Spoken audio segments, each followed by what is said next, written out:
Les vraies voix Sud Radio, le grand débat du jour.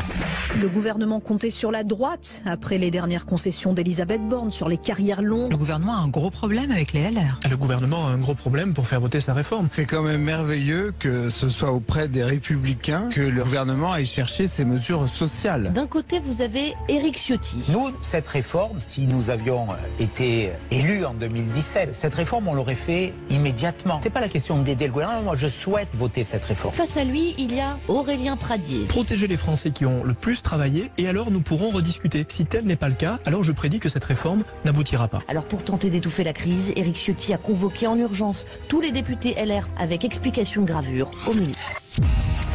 Militants, désabusés, fractures internes, les LR peuvent-ils encore peser dans le débat? Pour l'instant, vous nous dites non à 89%, malgré cette main tendue d'Elisabeth Borne aux Républicains. La réforme des retraites est loin de faire l'unanimité chez les élus LR et reproche à Éric Ciotti d'être soumis à Emmanuel Macron. Oui, c'est un article d'Édouard Roux dans Le Point qu'il rappelle. Nombre de militants critiquent le fonctionnement du parti, dit qu'il est complètement déchiré, notamment sur la réforme des retraites, mais pas que.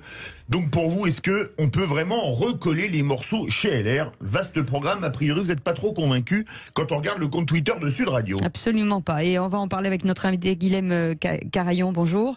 Bonsoir. Merci d'être avec nous. Vous êtes président des Jeunes Républicains et vice-président et porte-parole des Républicains. Philippe Bilger, petite dissonance au sein des LR entre Olivier Marleix, entre Aurélien Pradié, Éric Ciotti. Alors d'abord à cette question d'une neutralité absolue formulée par Sud Radio, je pourrais répondre rapidement plusieurs choses. D'abord, il est paradoxal de formuler cette interrogation, Cécile, au moment où les Républicains, en tout cas leur structure parlementaire, vont avoir le plus d'importance. C'est sûr. Deuxième élément, je ne nie pas non plus que j'aurais souhaité que Éric Ciotti ne vint pas si rapidement à récipicence et joue plus habilement avec Elisabeth Borne. Mais je sais, et je l'ai déjà dit à Philippe, et vous êtes plus raisonnable ainsi qu'à Jean Dorido, que à force d'annoncer la mort des Républicains depuis des années, je n'ai jamais connu un mort aussi vivace de mon point de vue. Et donc, il est évident qu'il est absurde en permanence de dire qu'il n'existe plus parce qu'il y a des tensions en eux. Aurélien Pradié, tout ça va peut-être se régler si on a droit à un vote, ce qui est très peu probable. C'est ça. Est-ce que c'est le moment, Madi, justement, est-ce qu'on ne peut pas parler d'un seul homme dans un moment comme ça? Eh bien, dans tous les partis politiques, et en particulier au LR, et je sais de quoi je parle, puisque j'étais de ce parti, j'ai moi-même été porte-parole des jeunes à une certaine époque, ça fait partie de la vie politique. Le débat en interne est toujours là, donc effectivement, LR a une carte à jouer aujourd'hui. Je trouve dommage, et là je vais être complètement d'accord avec Philippe Bilger. Je vais être complètement d'accord avec Philippe Bilger. Vous avez une drôle de force d'inspiration. La vanité ruisselle. Je trouve dommage qu'Éric Ciotti aille aussi rapidement à la soupe pour moi. C'est ça. Parce qu'il nous avait même vendu autre chose pendant l'élection interne. Ah oui, c'est sûr.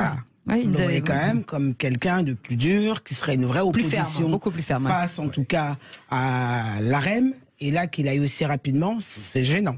Jean Dorido.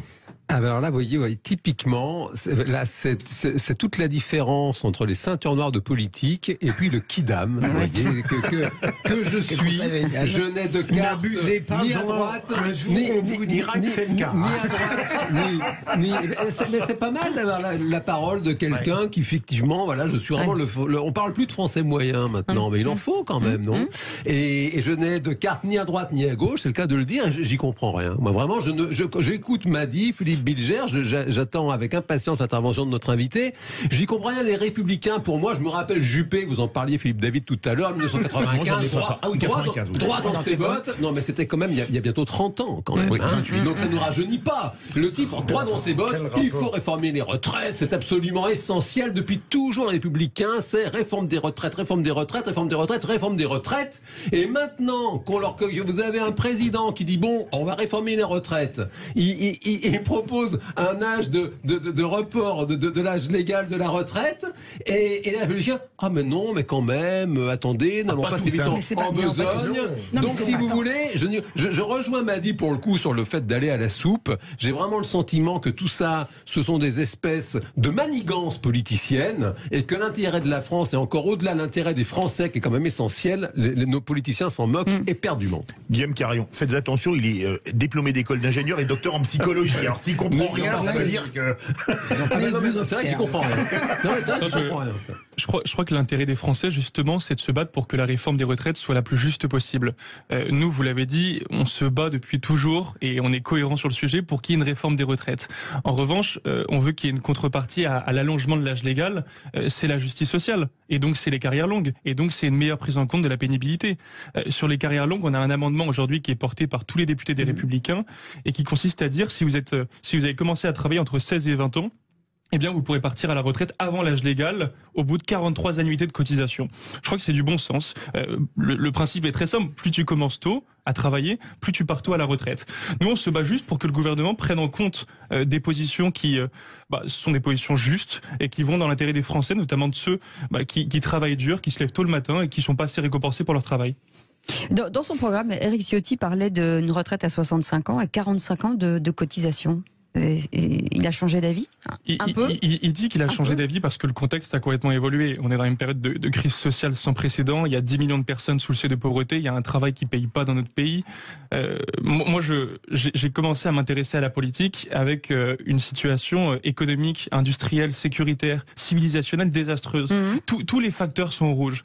Donc je pense qu'on doit aujourd'hui travailler pour constituer le projet le plus précis, le plus précis de redressement du pays avec une politique radicalement différente de celle qui était menée par Macron. Oui, mais qu'est-ce qui a changé là en 6 mois ou en un an? C'est-à-dire que la société, elle a pas... Vous le voyez, la colère sociale, il y a 2 millions de personnes dans les rues. Oui, mais bon, vous imaginez bien que quand vous... Je crois que si Emmanuel Macron avait voulu réformer les retraites dès 2017, la situation aurait été vraiment différente. Simplement, il l'a pas fait, il a attendu, ils ont essayé en 2019 avec la retraite à points, ça a pas marché. Aussi parce que le président et son gouvernement sont impopulaires. Les gens veulent pas de cette réforme parce qu'ils aiment pas la politique d'Emmanuel Macron, parce que les gens qui bossent, ils estiment qu'ils sont pas récompensés pour leur travail. Et la réforme des retraites, elle est passée à côté de tous les sujets qui, pour moi, sont fondamentaux. La natalité, la réindustrialisation, l'emploi des jeunes, l'emploi des seniors. Philippe Bilger, allez-y. Merci beaucoup. Et en plus, il est galant. Oui, absolument. Il est très galant, contrairement à certains. Il vous a regardé, Philippe David, je sais pas pourquoi.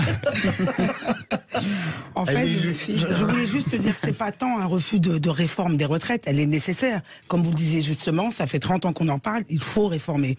Mais ce qui pose problème, c'est dans quelles conditions on fait cette réforme des retraites. C'est vraiment une question de conditions. Et je crois qu'on est tous d'accord autour de cette table que le système des retraites ne fonctionne pas. Alors justement, Madi, pardon, parce que je vous entends dire ça, j'écoute aussi les ceintures noires d'économie. Et il y a un rapport qui a été rendu, manifestement, non, c'est pas si urgent que ça de réformer les retraites. C'est-à-dire que c'est aussi ça le problème de cette réforme, c'est qu'on écoute quand même les savants, l'économie c'est une science aussi, et on a des personnes tout à fait d'aplomb qui nous disent, écoutez non, en fait, on pourrait tout à fait attendre encore, on a de l'argent. On a de l'argent, on a plusieurs sons de cloche parce qu'on a d'autres économistes qui disent autre chose. En l'occurrence, je pense qu'il faut agir, et la meilleure manière d'agir, c'est de c'est pas urgent de réformer les retraites. On a un déficit de 13 milliards à l'horizon 2030 qui est prévu par le Conseil d'orientation des retraites. On a une dette de 3 000 milliards d'euros. On a un déficit commercial de 150 milliards d'euros.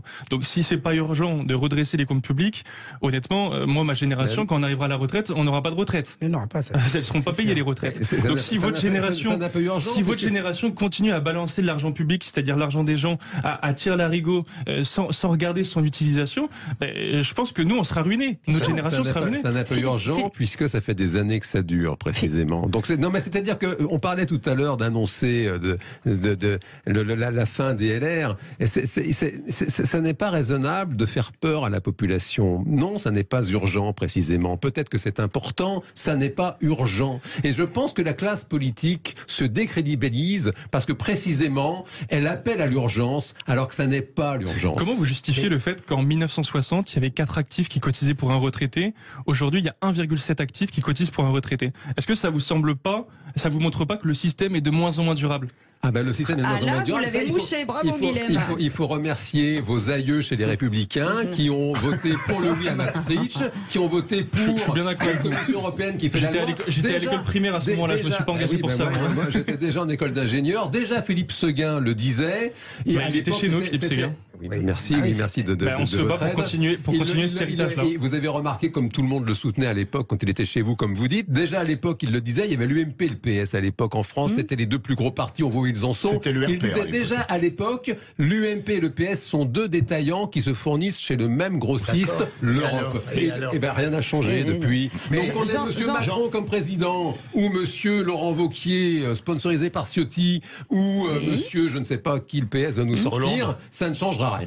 Mais c'est étonnant que l'intuition psychologique qui, paraît-il, vous conduit à faire du zen disparaisse complètement en matière politique. Il y a un temps pour tout. Ah oui, mais c'est très mais attention, il faut dire que Guillaume Carillon l'a traité de vieux et il lui a dit votre génération qui gaspille tout, là il s'est pris un scud. Allez, Philippe Bilger, on y va, on y Il y a retourne. tout de même, pour revenir au sujet, pas faire de l'archaïsme, il y a tout de même une difficulté chez LR. C'est que, bien sûr, ils sont d'accord avec une réforme des retraites, mais en même temps, ils perçoivent bien à quel point l'opposition à ce projet se cumule avec une hostilité à l'égard d'Emmanuel Macron. C'est ce que disait Et la majorité de LR ne veut absolument pas rejoindre le grégarisme macroniste. Et deuxième Tous élément... les bancs sont déjà partis chez Macron, c'est bon. C'est faux. C'est faux. Mais c'est faux. Mais vous répétez toujours la même chose. Vous avez 3 ministres et vous dites tout le monde est alléché. La nuance a le droit d'habiter le psychologue tout de même. Pardon, Guilhem, allez-y, finissez. Pour répondre à la question, le gros problème des LR, mais ça ne vient pas de leur fait, c'est que l'abandon précipité d'Éric Ciotti, qui a formulé son adhésion de principe, a permis au pouvoir de récupérer des avancées qui avaient été imposées par LR, en réalité, notamment sur les carrières longues, c'est ce que vous tentiez de dire. Oui, mais ça au fond, c'est la stratégie politique. Nous, ce qui nous intéresse, c'est juste qu'on fasse passer nos propositions, celles qui sont dans le projet des Républicains depuis des années, et qu'elles soient incorporées dans le projet du gouvernement, parce qu'il faut qu'elles soient appliquées demain. Donc il y a la question de la revalorisation des petites retraites à 1 200 €, ça on l'a déjà obtenu. Les Français le savent peut-être pas, mais c'est grâce à nous. Il y a la question des carrières longues. Elisabeth Borne a dit dans le JDD, je crois hier, que les jeunes qui ont commencé à bosser à 20 ans pourront partir à la retraite après 43 annuités. Bon, on n'a pas réglé le sort de ceux qui ont commencé à bosser entre 16 et 20 ans, mais au moins il y a une avancée. Moi, je pense que LR aujourd'hui permet de tordre le bras à ce gouvernement. Sans LR aujourd'hui, il n'y aurait pas d'opposition qui serait capable de permettre des avancées sociales. Le RN, ils disent non, ils avancent aucune proposition. La France Insoumise, vous avez vu peut-être l'état de l'Assemblée nationale aujourd'hui, ils disent absolument rien non plus. Ils disent retraite à 60 ans, comme si ça allait sauver le système par répartition. Quand Xavier Bertrand dit qu'ils auraient dû tordre le bras un peu plus d'Elisabeth Borne, ce que vous disiez, Philippe, peut-être de ne pas lâcher tout de suite, peut-être d'obtenir des choses. Est-ce qu'on n'est pas allé un peu trop vite ? On continue honnêtement à leur tordre le bras. Ils ont besoin, pour éviter le 49-3, du vote. En tout cas, c'est pas le ressenti qu'on a aujourd'hui. On a l'impression que l'histoire est pliée avec. On jugera à la fin de l'histoire, on jugera au moment du vote. Mais pour l'instant, on a permis des avancées. On va continuer à demander des avancées sociales. Et je crois que les macronistes vont être obligés de nous écouter parce que sans le vote des députés des Républicains, il y aura un 49-3 et donc il y aura une colère sociale qui va exploser dans le pays. Et je crois qu'ils peuvent pas se le permettre aujourd'hui. Mais en même pire, Guilhem, le 47-1. Le 47-1. Et juste une question. On va faire de la politique fiction. 49-3, motion de censure. Les LR pourraient voter la censure ? Alors moi, à titre personnel, je me suis toujours battu pour qu'on fasse tomber ce gouvernement. Et je pense qu'il faudra déposer une motion de censure à un moment du quinquennat. Ce sera peut-être sur la réforme des retraites, ce sera peut-être sur la réforme de l'immigration avancée par le ministre de l'Intérieur. Sur l'immigration, vous allez voir que la position des LR, là, Jordan Bardella ne dira pas « vous êtes la béquille des macronistes ». Parce que nous, on est radicalement opposés à cette réforme qui veut régulariser, qui tend à régulariser des clandestins. Nous, au contraire, on pense que des clandestins, c'est des gens qui sont sur le territoire de manière illégale et donc ils doivent être expulsés. Si la NUPES ou si le RN dépose une motion de censure, vous suivez ?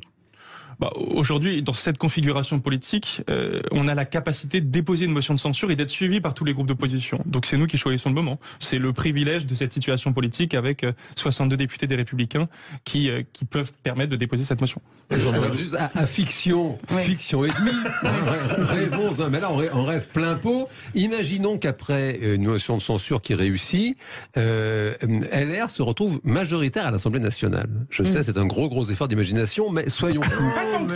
Vous, en tant que patron des jeunes LR, qui aimeriez-vous voir comme Premier ministre du président Macron ? Je pense que le meilleur, en tout cas, pour être président de la République en 2027, c'est une autre question qui m'intéresse davantage parce que c'est le président de la République sous la 5e République qui décide. Vous êtes un vrai politique, c'est très bien. Dans notre système politique, c'est le président de la République qui conduit, qui décide de la politique de la nation. C'est une motion de censure qui réussit. Moi, je pense que le meilleur atout qu'on ait aujourd'hui à droite, c'est Laurent Wauquiez. C'est celui qui, pour moi, a fait le diagnostic le plus précis, le plus puissant de la situation de déclassement du pays. Non, je pense que Laurent Wauquiez est celui qui est le plus préparé, celui qui a le diagnostic le plus juste, et au fond, je pense que c'est le meilleur qu'on ait chez nous. C'est un marathonien, donc je peux pas non plus lui trouver que des défauts, M. Wauquiez. On peut n'être pas d'accord avec Guilhem, mais je veux pas tomber dans le piège que nous tend en permanence Jean Dorido, d'aller dans le passé pour ne pas traiter du présent. Non, mais Laurent Wauquiez, c'est l'avenir. Quand j'étais petit, il était déjà en politique depuis 1000 ans. Il y a la quarantaine. Il est jeune, Laurent Wauquiez. Je me rappelle d'un papier dans Je ne voyais pas aussi jeune dans ce cas-là. Je me rappelle d'un papier dans Jogging Magazine où il était déjà homme politique très capé. Il était porte-parole du gouvernement à 28 ans. Il a été élu très jeune. On n'entend rien, les amis, on n'entend rien. Merci beaucoup en tout cas d'avoir été avec nous. C'est Guilhem Carayon, président des Jeunes Républicains, vice-président et porte-parole des Républicains. Pour l'instant, sur la question du jour, est-ce que vous pensez qu'ils peuvent encore peser dans le débat? Ça descend tout doucement. 89% de non. Mais bon, voilà. Merci d'avoir été avec nous. Vous avez stabilisé. Vous restez là. On revient dans quelques instants avec le quiz de l'actu. Et là, vous allez pouvoir vous déchaîner. À tout de suite.